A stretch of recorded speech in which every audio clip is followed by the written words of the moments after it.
آیت کے اندر اللہ تعالیٰ نے ایک بہت بڑی بات بیان فرمائی ہے۔ ایک عذاب کا ذکر کیا ہے اور ایک رخصت کا ذکر کیا ہے، اجازت کا۔ اللہ فرماتے ہیں من کفر باللہ من بعد ایمانہ، جو کوئی بھی اللہ کے ساتھ کفر کرے گا ایمان کے بعد، یعنی ایمان لانے کے بعد پھر کفر کا راستہ اختیار کرتا ہے، اسلام چھوڑ دیتا ہے، انکار کر جاتا ہے، اور آگے اللہ فرماتے ہیں الا من اکرہ وقلبہ مطمئن بالایمان، مگر وہ جسے مجبور کر دیا جائے لیکن اس کا دل مطمئن ہو اسلام کے اوپر، ایمان کے اوپر اس کا دل مطمئن ہو، تو اللہ فرماتے ہیں کہ وہ لوگ جو ایمان لانے کے بعد کفر کا راستہ اختیار کرتے ہیں، وَلَكِن مَّن شَرَحَ بِالْكُفْرِ صَدْرًا فَعَلَيْهِمْ، مگر وہ جو کھلے سینے کے ساتھ، شرح صدر کے ساتھ کفر کی طرف راغب ہو جاتا ہے، کفر قبول کر لیتا ہے، تو اللہ فرماتے ہیں فَعَلَيْهِمْ غَضَبٌ مِّنَ اللَّهِ، ان کے اوپر اللہ تعالیٰ کا غضب ہے، بہت بڑا غضب ان کے اوپر نازل ہوتا ہے جو بندے اسلام سے مرتد ہو جاتے ہیں۔ تو آگے اللہ فرماتے ہیں وَلَهُمْ عَذَابٌ عَلِيمٌ، ان کے لیے بہت بڑا عذاب ہے آخرت کے اندر بھی، دنیا کے اندر بھی ان کے اوپر اللہ کا غضب نازل ہوگا اور آخرت کے اندر بھی ان کے اوپر بہت بڑا عذاب ہے۔ تو محترم بھائیو، امام طبری نے اپنی کتاب کے اندر معتبر سند کے ساتھ حضرت عبداللہ ابن عباس رضی اللہ تعالیٰ عنہ کا قول نقل کیا ہے کہ وہ کہتے ہیں کہ جو بندہ ایمان کے بعد کفر کا راستہ اختیار کرتا ہے اس کے اوپر بہت بھاری غضب ہے اللہ تعالیٰ کا اور اس کے لیے عذاب عظیم ہے، مگر جس بندے کو مجبور کر دیا جائے، یعنی کافر کسی کو مجبور کرتے ہیں کہ وہ اپنی زبان سے کوئی ایسا کلمہ کہہ دے جو اسلام کے خلاف ہو، ایمان کے خلاف ہو، تو اس کی اجازت ہے، رخصت ہے، لیکن اس کا دل جو ہے وہ اس کلمے کے خلاف ہو، یعنی وہ دل سے بات نہیں کر رہا، وہ اپنی جان بچانے کے لیے کوئی کلمہ کفر کہہ رہا ہے یا اسلام کے خلاف کوئی بات کر رہا ہے اپنی جان بچانے کے لیے، لیکن اس بات کے اوپر اس کا دل راضی نہیں ہے، تو اس کی اجازت ہے کہ اتنا انسان کر سکتا ہے کہ اپنی جان بچانے کے لیے کلمہ کفر زبان سے کہہ سکتا ہے، لیکن دل اس کا اس کے خلاف ہو، وہ دلی طور پہ نہ کہہ رہا ہو، لیکن جو شرح صدر کے ساتھ اور دلی طور کے اوپر اسلام کے خلاف کلمہ کہے گا وہ بندہ مرتد ہو چکا ہے، اس کے اوپر اللہ تعالیٰ کا غضب بھی نازل ہوگا اور عذاب عظیم بھی اس کے لیے۔ اس طرح ہم دیکھتے ہیں ابن ماجہ کے اندر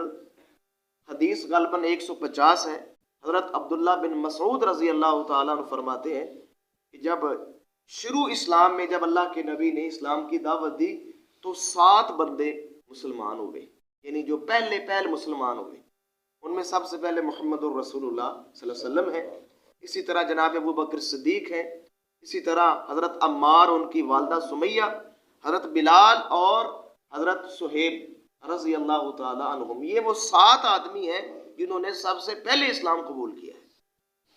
تو کہتے ہیں کہ اللہ کے نبی کو تو اللہ نے ان کے چچا کی وجہ سے بچا لیا، قوم سے، یعنی ان کو کم پریشان کیا گیا، حضرت ابو بکر صدیق کو ان کی قوم کی وجہ سے بچا لیا گیا، لیکن باقی جو لوگ تھے یہ غریب غربا لوگ تھے، غلام لوگ تھے، ان کو مشرکین مکہ نے پکڑ لیا، لوہے کی زریں پہنا کر ان کو دھوپ کے اندر جلسنے کے لیے چھوڑ دیا۔ تو یہ جتنے لوگ تھے انہوں نے جو کافر چاہتے تھے وہ بات زبان سے کہہ دی، سوائے بلال کے، بلال نے نہیں کہا، ان کا ایک الگ اپنا ایمان تھا، انہوں نے یہ بات نہیں کی، تو وہ عہد ہی کہتے رہے کہ اللہ ایک ہے، اللہ ایک ہے، میں مر جاؤں گا، جان دے دوں گا، لیکن اللہ کے خلاف کوئی کلمہ نہیں کہوں گا۔ باقی لوگوں نے کہہ دیا، ان کو چھوڑ دیا گیا، بلال کو انہوں نے پکڑ لیا اور لڑکوں کو دے دیا، وہ اس کو گھسیٹتے رہے، وادیوں کے اندر، پہاڑوں کے اندر، پورا جسم اس کا زخمی ہو گیا، لیکن وہ زبان سے یہی کہتے رہے احد، کہ میں نہیں یہ کہوں گا کہ اللہ کے علاوہ کوئی بھی معبود ہے، میں یہی کہوں گا کہ صرف معبود ایک اللہ ہے۔ تو اس ضمن میں یہ آیت نازل ہوئی کہ جن لوگوں کو مجبور کر دیا جائے، ان کے اوپر زبردستی کر دی جائے، اگر وہ زبان سے کہہ بھی دیتے ہیں جان بچانے کے لیے تو اتنی رخصت ہے۔ لیکن دل ان کا اس بات کے اوپر راضی نہ ہو۔ لیکن میرے محترم بھائیو، جو بندہ مرنا قبول کر لے کہ میں تو نہیں کہوں گا، جان دے دوں گا، مرنا قبول کر لے، یہ بہت بڑی عظیمت ہے۔ وہ بہت بڑا شہید ہوگا جو جان کی پرواہ نہیں کرے گا، جان جاتی تو جائے لیکن میں اسلام اور ایمان کے خلاف کافروں کو راضی نہیں کروں گا، تو یہ بہت بڑا شہید ہوگا۔ اس کے بے شمار واقعات ہم دیکھتے ہیں۔ سیدنا ابراہیم علیہ السلام نے کوئی پرواہ نہیں کی، انہوں نے آگ کے اندر پھینک دیا لیکن کلمہ کفر نہیں کہا۔ اس طرح ہم دیکھتے ہیں اصحاب الاخدود کا واقعہ بیان ہوا ہے، جن کو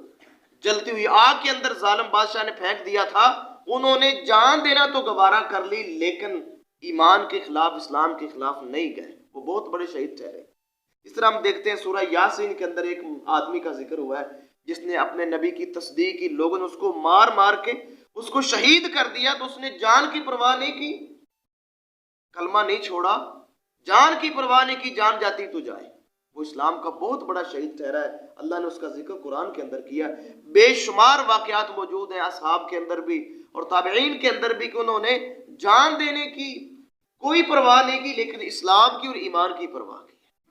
تو میرے محترم بھائیوں، اس آیت سے علماء نے یہ استدلال کیا ہے کہ جو بندہ زبردستی کوئی کام کرواتا ہے، کوئی قول ہو، کوئی فعل ہو، وہ معتبر نہیں ہوگا۔